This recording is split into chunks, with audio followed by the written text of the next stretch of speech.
ભરૂચ મામલતદાર કચેરી દ્વારા હુસેનિયા સોસાયટી ખાતે રેશન કાર્ડ કેવાયસી કેમ્પનું આયોજન કરવામાં આવ્યું હતું, જેનો મોટી સંખ્યામાં લાભાર્થીઓએ લાભ લીધો હતો।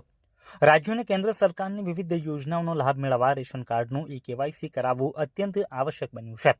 ત્યારે આ પ્રક્રિયા નજીકના સેન્ટરમાં પૂર્ણ થઈ શકે તે હેતુથી ભરૂચ મામલતદાર કચેરી દ્વારા શહેરના પશ્ચિમ વિસ્તારમાં આવેલ હુસેનિયા સોસાયટી ખાતે રેશન કાર્ડના કેવાયસી કેમ્પનું આયોજન કરાયું હતું।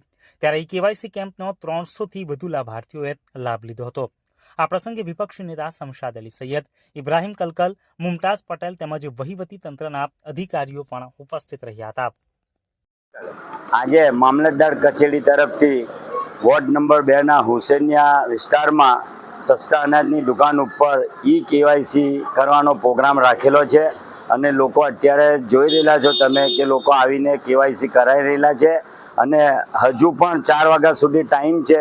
મારી લોકોને વિનંતી છે કે જે કોઈને કેવાયસી બાકી હોય તે આવીને અહીંયા હુસેનિયા મસ્જિદ પાસે જે સસ્તા અનાજની દુકાન છે ત્યાં આવીને કેવાયસીનું કામ કરાવી લે।